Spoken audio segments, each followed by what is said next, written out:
Well, the 49ers 2022 schedule is officially out. We could all stop speculating over the course of the past long time, but especially over the course of the past couple days.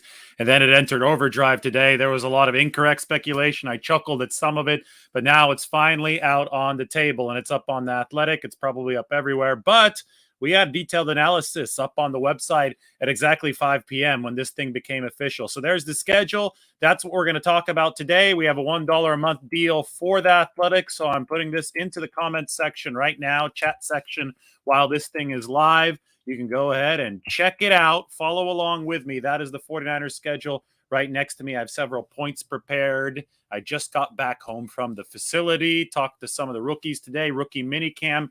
Rookie minicamp begins in earnest tomorrow. So there's a whole lot going on in 49ers land. But first and foremost, it's this 2022 schedule, which is undoubtedly a challenging schedule for the San Francisco 49ers. So let's have a dip into this thing. If you're new to the channel, like, subscribe, do whatever you need to do, because we're 76 away at the time of right now that I'm speaking from 14,000 subscribers. So we've gotten to 14K in a very short amount of time, and I can't wait to get to 15K, 16K, 17K, whatever we need to get to.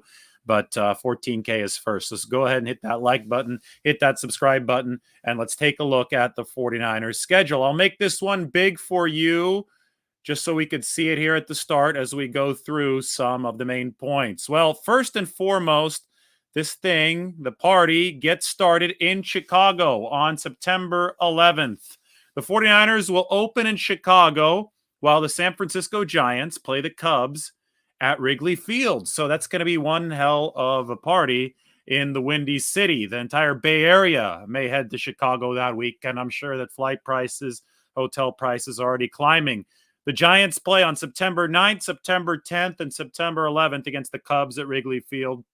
On the 11th, which is Sunday, the 49ers will visit the Bears. Those games will be happening simultaneously. Getaway day for the Giants begins at 1:20 local time. So that's 1:20 Central Time, 11:20 Pacific Time.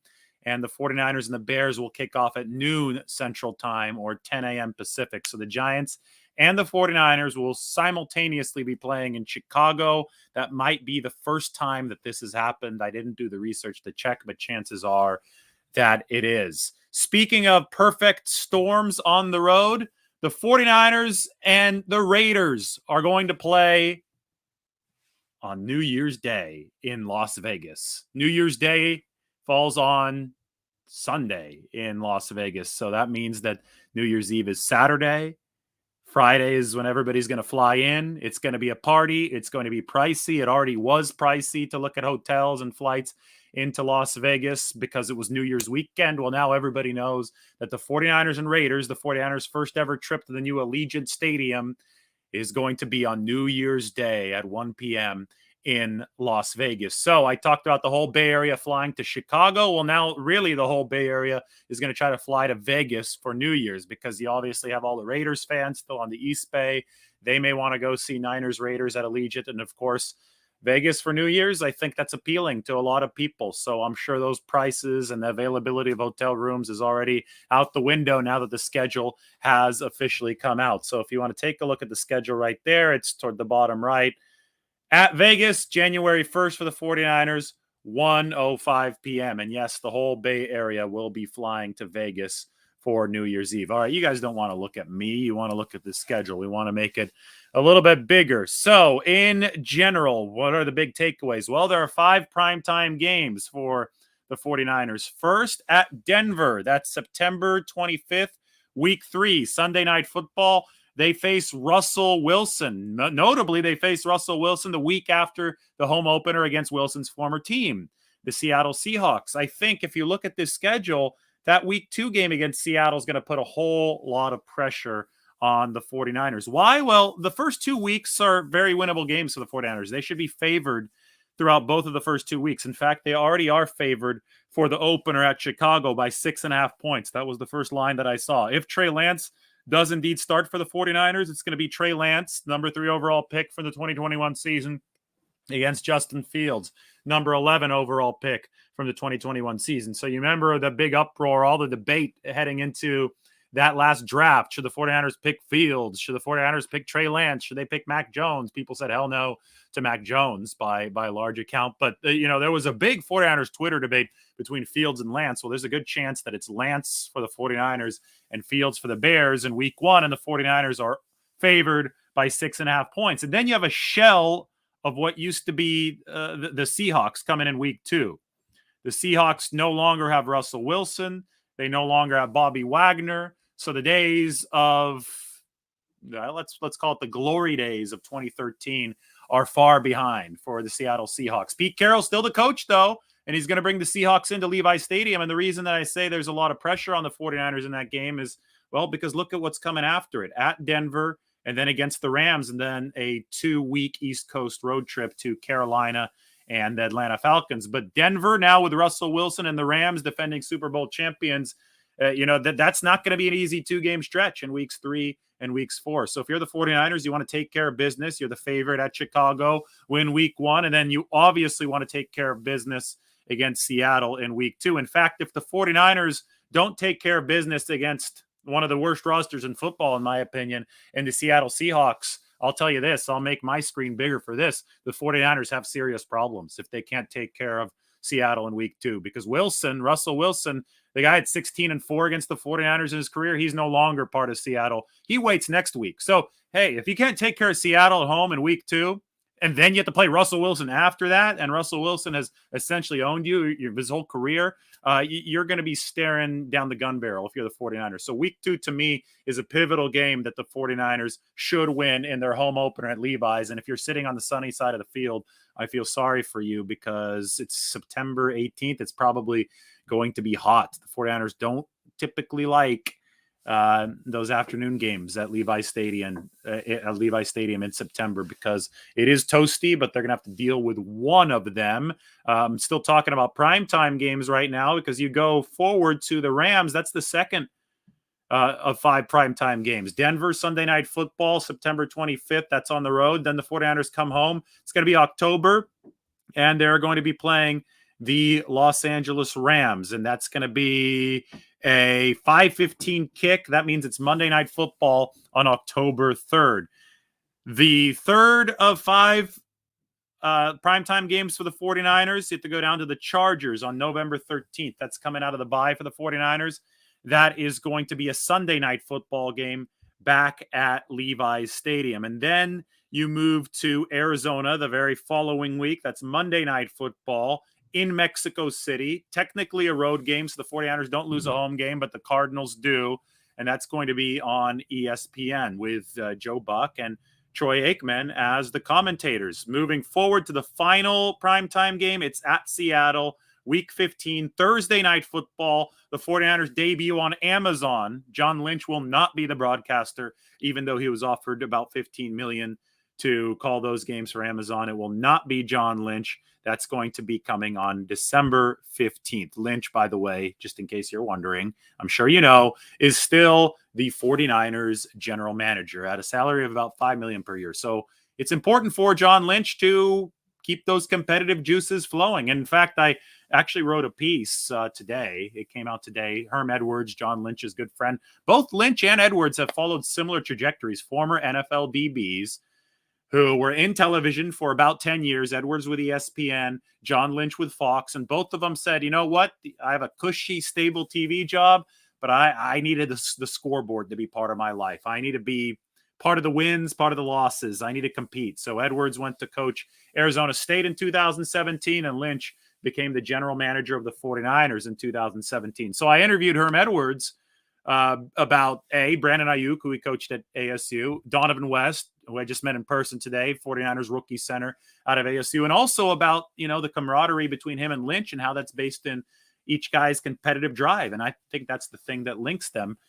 In fact, I think we should just put that up there right now. We should put this article up there, have you subscribe to The Athletic, and then we could talk a little bit more about what's going on with the 49ers schedule, which is still up there. All right, here we go. Herm Edwards endorses the 49ers signing of Donovan West. There you go. It's up on the screen. $1 a month for The Athletic right now. So I'm going to put this in the chat section as well. Go ahead and check that out. Edwards talking about West, who's in the middle. Donovan West showed up today alongside a lot of other 49ers rookies, physicals, the whole car wash for those guys. They're going to be on the practice field tomorrow at Levi Stadium. I'll be out at Levi Stadium as well. I'll have all the videos, so like, subscribe to the channel. We'll get to that. There's a lot up already of some of the interviews that we did today, but the practice field, seeing these guys in uniform for the first time tomorrow is going to be a cool deal on Friday. Anyway, right now it's still time to take a look at this schedule. So we went through the 5 primetime games for the 49ers, and we continue with this. There's going to be a Super Bowl 54 rematch with Kansas City. The Chiefs are coming to Levi Stadium. They came to Levi Stadium last season during the preseason, but that doesn't really count. This time we should actually see a good dose of Patrick Mahomes. We won't see Tyreek Hill anymore because he's with the Dolphins on that week, but we'll see Tyreek Hill a little bit later on, December 4th, when Miami and Mike McDaniel come to Levi Stadium. But it's going to be week 7 against Kansas City that we'll see that Super Bowl 54 rematch. And that's also the start of what I think is the toughest stretch for the 49ers in this 2021 season. Week 7 to 10, it starts with a home game against Kansas City that I just talked about. It continues with a trip to SoFi Stadium to play the defending Super Bowl champions, the Rams. And then there's a bye week in week 9, and then the 49ers come back home to play the Chargers as one of those 5 primetime games. Now, week 7 to 10, even though that stretch features the 49ers bye week, I still think it's the toughest stretch of the season because you have the AFC West, which is really, really strong. We talk about Russell Wilson going over there to the Broncos, but obviously you have Mahomes with the Chiefs, Herbert with the Chargers. You have the AFC West, 2 matchups against that division with the Chiefs and the Chargers, sandwiching a matchup against the defending Super Bowl champs on the road with the Rams. So 3 games in a 4-week stretch. Yes, there's a bye week for the 49ers. So I suppose that makes it a little bit easier, but I still think that 4 weeks right there, 7 to 10, is going to be the toughest of the season for the 49ers. And on that note, they're certainly thankful for their week 9 bye. Do you remember back in 2019, the Super Bowl run season for the 49ers, where they had their bye after week 3? It was just comically early. Last season was pretty early as well, right? It was after week 5, I believe. But in 2019, it was terrible. It was after week 3. The 49ers went out and they beat the Tampa Bay Buccaneers in 2019. Then they played somebody in week 2. I can't remember who they played in week 2, but they won again. And then they beat the they beat the Cincinnati Bengals, who were terrible. That was Zach Taylor's first year. So 49ers went on a 2-game road trip in 2019. They beat Tampa Bay. They killed Cincinnati. They came back home, and Dante Pettis scored the winning touchdown against the Pittsburgh Steelers, and the 49ers were 3-0. They were healthy. There was nothing wrong with them. And what did they have? A bye week. I mean, just so absurdly early in the season. So it's 3 games and a bye, and the 49ers certainly weren't happy about it because that meant that they had 13 more games without a bye to play over the course of the rest of the regular season, not to mention the playoffs after that. So it was a good thing that the 49ers beat the Seahawks by a millimeter in week 17 and earned the wild card bye, right? Because they hadn't seen a bye since week 4 that year. So they didn't like that schedule at all. So the 49ers are certainly thankful that the bye comes smack dab in the middle of this 2022 schedule. There are 8 games before the bye, 9 games after it. It's an odd number now with 17, so there's no other way to do it. You can't get a bye that is more at the median than what the 49ers have right now. It comes after the game at the Rams at SoFi Stadium and before the game against the Chargers, Sunday night game. So in between the 2 LA teams in week 9. That is in early November. So October 30th, you'll have the game against the Rams. Then you get to celebrate Halloween, and you don't have to watch a 49ers game until November 13th. That certainly works in the 49ers' favor. We've talked about all this stuff. The Mexico trip, obviously, on November 21st. That's Mexico City at Stadio Azteca against the Cardinals. That's all great. And we haven't even talked about the fact that Tom Brady is coming to the Bay Area as well. That's on December 11th, Tampa Bay against the 49ers. That's going to be an afternoon game, 1:25 p.m. at Levi Stadium. Brady has been to Levi's before. That was back in 2016 with the New England Patriots. So now Tom Brady in 2022, 6 years later, is going to be coming back to his home area.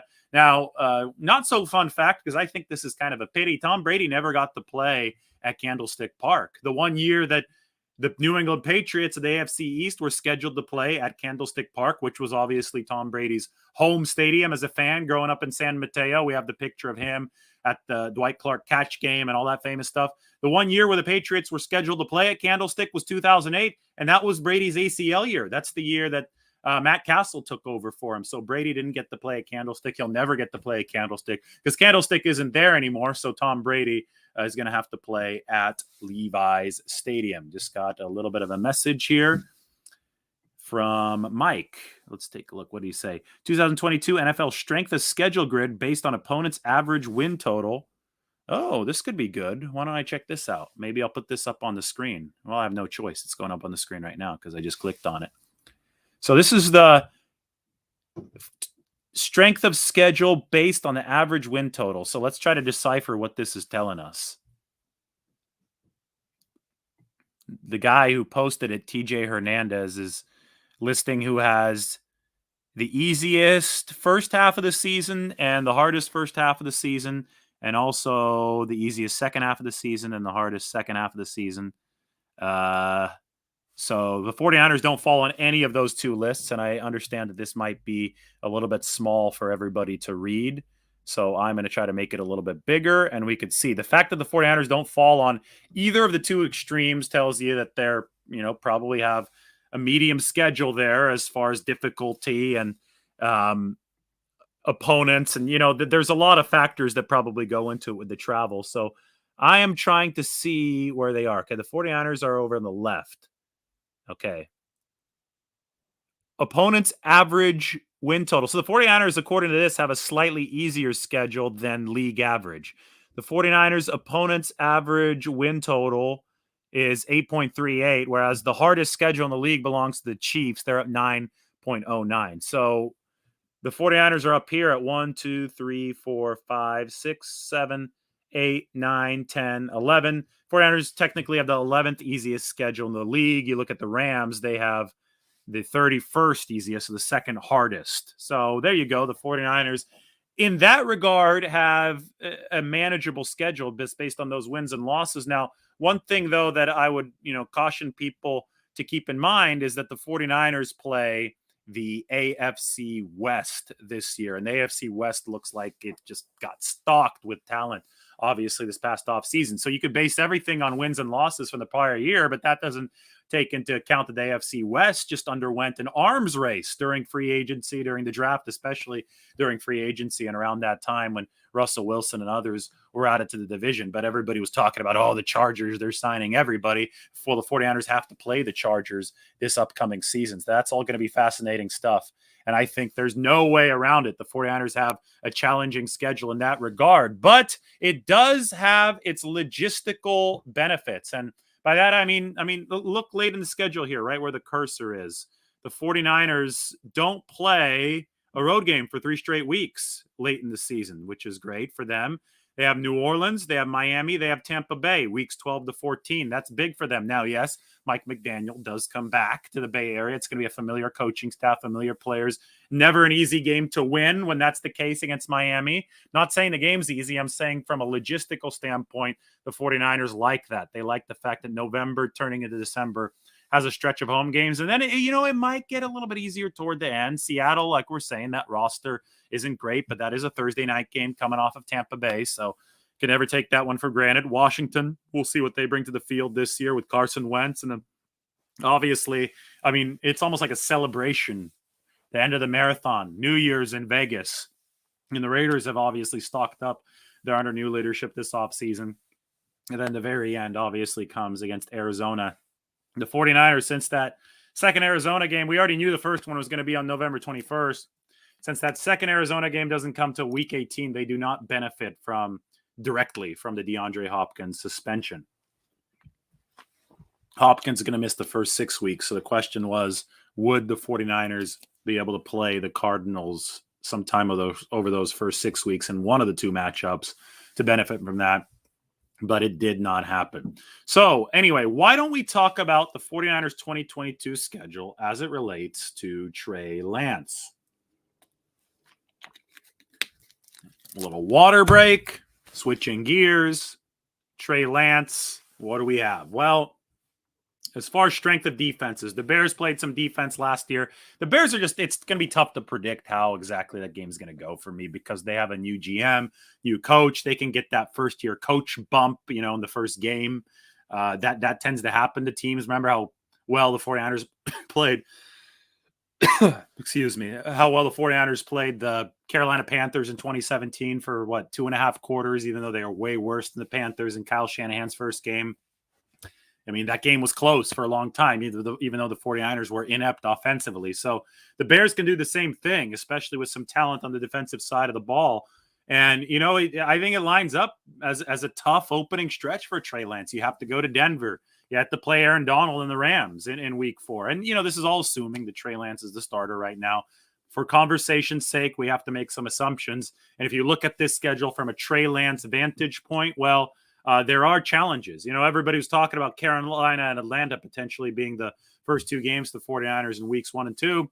That didn't end up happening. And I think, you talk about logistics, the 49ers will likely stay back east between weeks 5 and week 6. Charlotte for Carolina and Atlanta, Mercedes-Benz Stadium for the Falcons. They did the Greenbrier in West Virginia the past couple of years. They're a bit further south this time. So maybe instead of going north, just to go back south, they might do IMG Academy down in Florida. They can take their pick at that time of the year. It's going to be October. So maybe the Greenbrier is going to start to get a little bit chillier. So maybe they do want to do IMG, which is in Bradenton, Florida, near that Tampa Bay area. But, none of that's easy. Nothing in the NFL comes easy. For Trey Lance, if this is indeed his first full year starting, you can't just look at a game against Carolina on the road and be like, Carolina wasn't very good last year. They were 4-12. Atlanta wasn't very good last year. Those are going to be easy wins. I mean, we've already seen this play time and time again. It's a National Football League. Anything can happen on any given week. Every single player in the NFL was one of the best players, if not the best player on his college team. So the talent in this league is ridiculous, and there are no gimmies, especially if the 49ers are going to have the let's call it the growing pains of a first-year quarterback. And then, even after the supposed breath of fresh air, right, the easier breath of Carolina and Atlanta, and I'm not going to fall for that trap because those are 2 East Coast games for the 49ers. After that, it gets undoubtedly difficult. It gets into that stretch that I talked about a little bit earlier, the toughest stretch of the season. Week 7 to 10 against Kansas City, the LA Rams, and the LA Chargers. And then you could extend that stretch to include Week 11 at Arizona and Mexico City. That's going to be a game played at altitude. I know both of those teams are going to have to deal with that altitude, but still, I mean, there are going to be circumstances that the 49ers aren't quite used to. Now, they'll play a game at altitude in week 3 against Denver, so they have 2 altitude games this year. The Broncos and then the Cardinals in week 11 in Mexico City, but it's still a wild card that's being thrown the 49ers way because they're relatively unfamiliar with that. New Orleans had one of the league's best defenses last year. They're going to be waiting in week 12. Week 13, you have the Miami Dolphins with a staff that's familiar with you, and Mike McDaniel and those guys coming back. And then touchdown Tom Brady coming in week 14. Finally, maybe you finally get a breath of fresh air again in week 15, but that's that dreaded trip to Seattle, right? The 49ers were better than Seattle last year, and they lost up there. They don't have Russell Wilson anymore, so maybe this time it actually will be easier. But until it is, I'm going to have to see evidence, right? And that's not coming until week 15. You route it out with Washington, at Vegas, and Arizona. So the 49ers schedule as it relates to Lance, well, I think there's difficult games throughout it all. And I think the fact that he gets a bye week in the middle, assuming he stays healthy, that might give him some time to process stuff and maybe pull it together. There might be more growing pains early, less later. That's the way that you would ideally draw it up if you were the 49ers. But again, you can't draw stuff up and expect that plan to go smoothly in the NFL. You have to read and react. You're going to get punched in the face. This is the most competitive league in sports, and there are no teams without talent in this league. Every single team has talent. If you're just joining the show, be sure to like, subscribe, and check out the link that I'm posting in the chat section. That is the 49ers schedule. We had this up at exactly 5 p.m. So we had this piece up, analysis. We had the Vegas news. That's New Year's Eve in Vegas and New Year's Day, the game against the Raiders. It was all there. It's $1 a month for The Athletic right now. And while you're on The Athletic, you can also see my interview with Herm Edwards, John Lynch's friend and the coach of both Brandon Ayuk and Donovan West, the 49ers new center. There's the link for the article on Edwards. It's in the chat section right now. Herm had a couple great quotes about John Lynch that you'll see in that piece. So $1 a month for the Athletic. Check it out. And, now that I've gone through the schedule, I think it's a good time to go through some questions. So shoot the questions at me right now. I got the 2022 schedule up there, and we're going to look through some of your opinions about the schedule.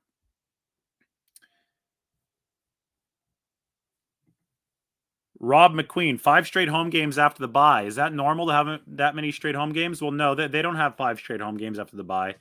They play at Mexico City on November 21st. So, yes, I mean, 4 out of 5 games at Levi's Stadium. There's a beneficial aspect to that for the 49ers, especially as you start to approach the stretch run. I would say it's slightly unusual. I don't think it's crazy, but they are traveling internationally. They are going up to altitude in Mexico City. So it's a nice way to balance that out if you're the 49ers. You go, this is the stretch that Rob is talking about. You're going by LA Chargers Sunday Night Football, at Mexico City against Arizona for Monday Night Football, and then you come back home and you have New Orleans the following Sunday afternoon, Miami to Sunday afternoon after that, and then Tampa Bay and touchdown Tom after that. Now, after those 3 straight home games, you have to turn around and play Thursday night against Seattle. So, yes, I mean, part of that is logistically favorable to the 49ers, but, I don't see anything that's a cakewalk in this schedule for sure. You don't complain about 4 home games over a 5-week stretch, though, coming off the bye week. The Battle of Mandalay Bay. That's a good name from Noel Javier. New Year's Day. I love that. I may use that on Twitter. Maybe I could credit you if you tweet it at me, but I might not see it, so I can't promise that. Okay, let's see some questions about this schedule. That's what I want to answer right now. I'm going to scroll up. No, there haven't been too many questions. Is Jimmy going to OTAs? I do not expect Jimmy Garoppolo to be at OTAs. He's not expected to start throwing until late June or early July.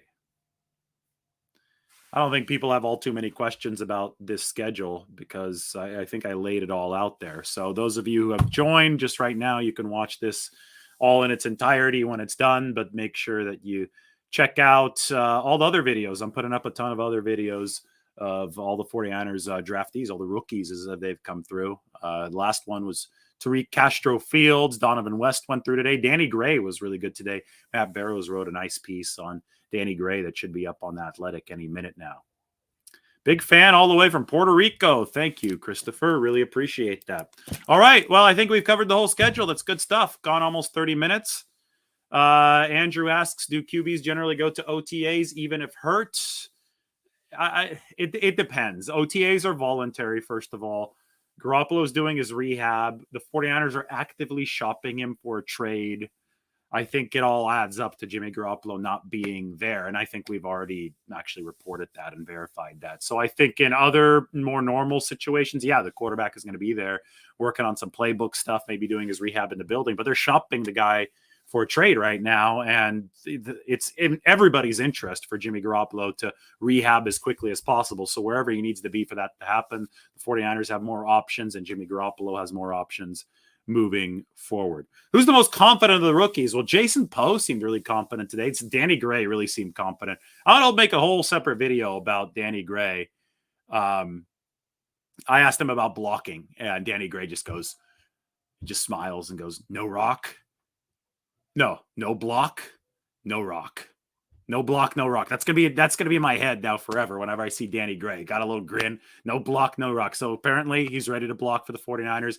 He talked about wanting to blow the top off of defenses. I mean, one of my questions to Danny Gray was, would you rather take a short pass and dodge through a bunch of defenders and run away from everybody for a big touchdown? Catch and run and score, or would you rather just blow the top off of a defense on a deep pattern? Is that your preferred way of operating? And Danny Gray said, without blinking, rather blow the top off the defense. I'm here to blow the top off the defense. The 49ers need a receiver like that. This is a track athlete, a guy who won the 100 meters in high school at Texas. So maybe Kyle Shanahan has that piece now through Danny Gray. Which game is the best chance to choose to come home to the Bay to see a home game? Well, I always tell people to come home to the Bay during Fleet Week, but I don't think the 49ers play that weekend this time. So let me take a look at when Fleet Week is for the 49ers this season.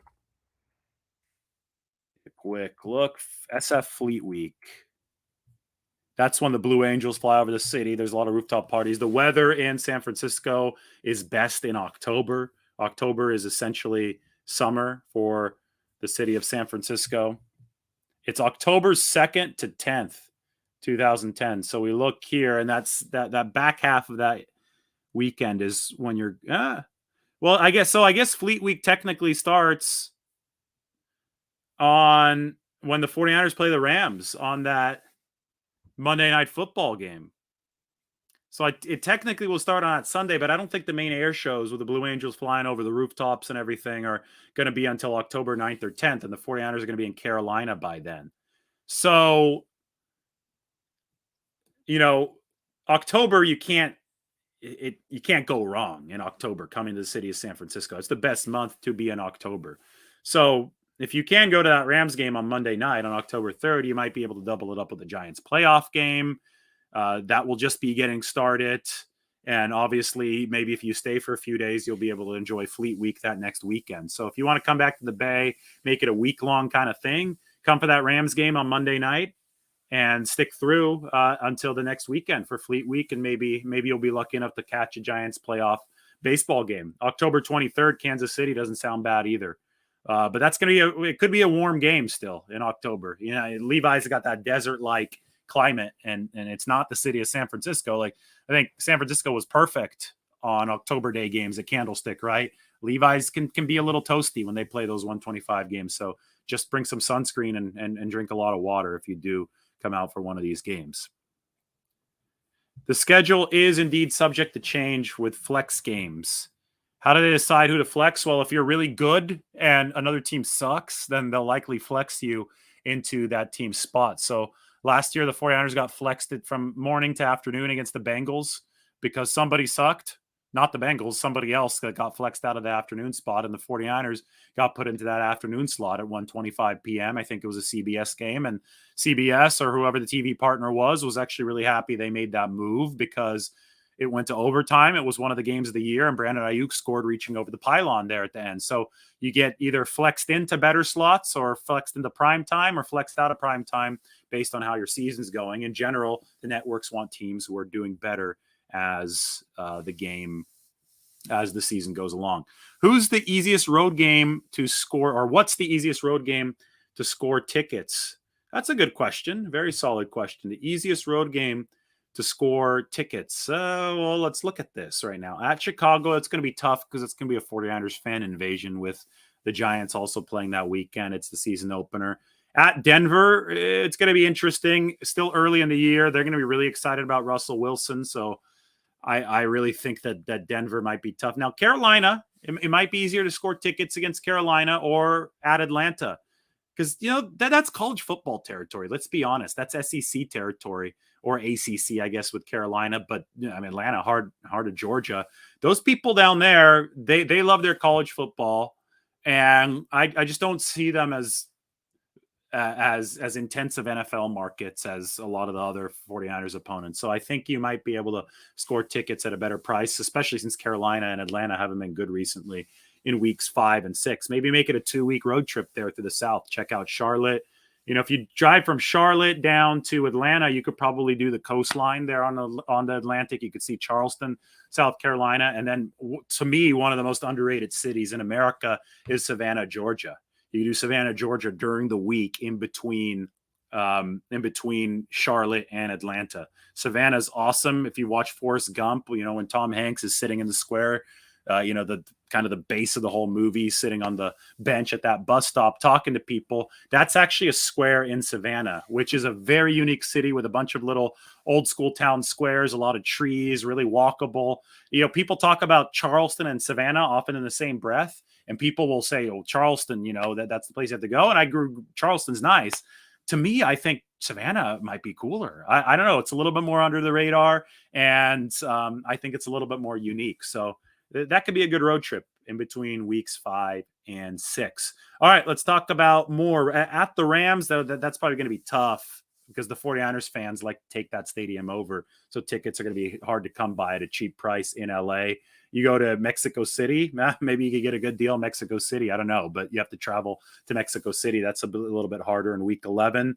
At Seattle, if the Seahawks are as bad as people think they're going to be, those fans have tended to be a little bit more on the fair weather side up in Seattle. There were a lot of empty seats there last year, so maybe you could go Thursday night up to the Pacific Northwest. And I'll tell you what ticket won't be easy to get. That's the Raiders one. I think everybody from the Bay Area is going to be trying to go to Vegas on New Year's Day. So good luck if you're trying to get tickets to that game. Do the Bears fill their stadium? They do, except for the seats that are obstructed by the scoreboard, which is embarrassing because they rebuilt that stadium not too long ago, Soldier Field, and they built obstructed view seats. But I think in general, the Bears have, get good crowds. It's a passionate city about its sports. They haven't been good recently, but the thing is, everybody's excited about opening day, right? Everybody's excited about week 1, and the 49ers fans, Bay Area sports fans, have extra reason to be excited because the Giants are playing the Cubs in Chicago that weekend. All right, cool, guys. I hope I answered all your questions. That's what the 49ers 2022 schedule looks like. Why don't you subscribe to this YouTube channel? Hit that like button. Hit the subscribe button right now. It was a lot of fun talking to you all today. And, of course, go to that chat section and go to the comment section to see the link to the schedule release. You heard it all here first on The Athletic. You had the breakdown here first. So the least you can do is sign up for $1 a month. It's a lot of fun. I guarantee you're going to get the most in-depth 49ers coverage there. All right. Thank you, everybody. It's been good. We'll talk to you all soon. Enjoy schedule release eve now that you can make your plans, make your bookings, and make sure that you get those flights before they get too expensive. Everybody take care.